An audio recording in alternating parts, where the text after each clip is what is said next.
For the motion, Stephen Fry, writer, actor, broadcaster, you name it, he's done it all, is going to be arguing for the motion.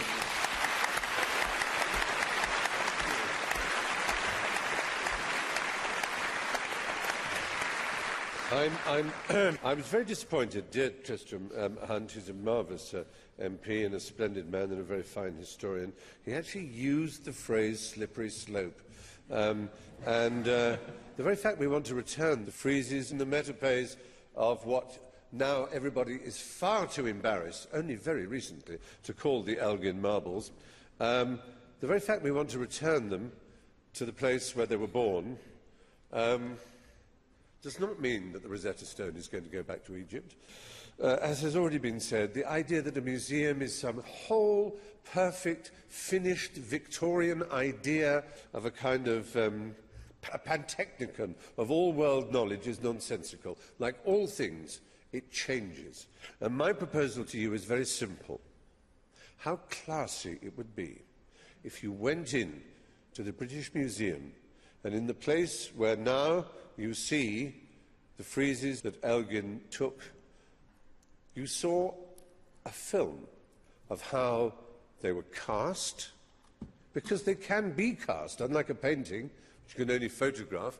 So what you would see when you went to the British Museum, you would see a period, 200 years, in which we curated them beautifully. And they will then see the journey of these extraordinary pieces of Pentelic marble being returned to within 5 miles of Mount Pentelica, where the marble was quarried and where that extraordinary temple, the Parthenon, was erected, to Pallas Athene, the goddess of Athens. The reason it's important in Athens is because it's all about Athens. There are 192 soldiers on the friezes because 192 soldiers died at the Battle of Marathon.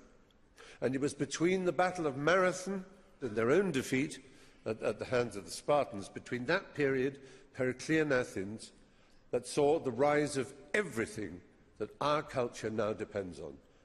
Philosophy,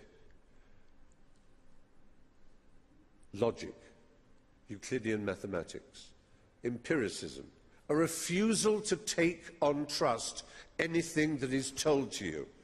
Socrates died by that principle. History, algebra, astronomy, justice, the Areopagitica, the hill up to which they went to dispense their justice. Every citizen available to do it. By no means was it a perfect society. Women did not have equal rights. Pederasty was rife. But heck, I was at a public school, there's nothing new there. So, the fact is, everything our Enlightenment is predicated upon Athens.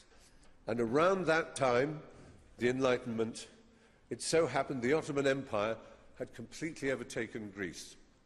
Now, the idea that it was a legitimate purchase by John Bruce, the Earl of Elgin, is like saying the American ambassador to the Netherlands went to Amsterdam when the Nazis had invaded and did a deal with the Nazi ruler of Holland to buy Rembrandt's Night Watch. And it was all signed, yes. We are the Germans, we own Holland, they are under our occupation, and you can have it, it's yours. And then the Congress then said, yep, it's perfectly legal, we now own the Night Watch. Greece was under occupation 9 years after. 9 years after Elgin took those, raped those beautiful and extraordinary pieces of history. Byron died for that cause. There are more statues of Byron in Greece than there are in Britain. And the Greeks started their war of independence against the Ottoman Empire, which they eventually won in the 1830s, 1832, I think it was.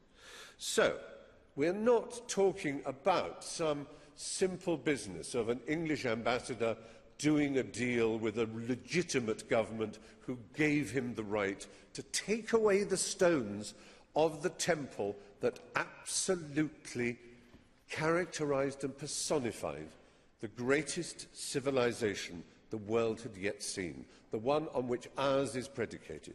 And all I'm saying to you is, wouldn't it be classy if we as Britain said, yes, for 200 years, it's true, we've saved it. If my neighbour has a fire, and I go over and I say, well, look, I'll take the paintings a bit before they get burnt, and I'll put them in my garage, and they come back 3 years later and say, can my paintings back? Oh, no, you can't have them back. They'd be burnt if I hadn't taken them. That's no argument. That's just beastliness. It's just beastliness. And perfidious Albion, which is the name by which Britain has been known for so long, this untrustworthy country that still has colonial ambitions, let's not be that anymore. Let's be a classy country. Let's make an exhibition in the British Museum of which Britons could be fantastically proud, which shows our curation of these extraordinary marbles and also shows their transportation back to the magnificent new Acropolis Museum, where they can be reunited, not in the same temple, because that can never happen, but where within, through the glass, in the blue light of Greece, a country struggling desperately under debt, we can show them that no matter how much their sovereign debt crisis means they owe us, we will never, ever, ever be able to repay the debt that we owe Greece. Thank you.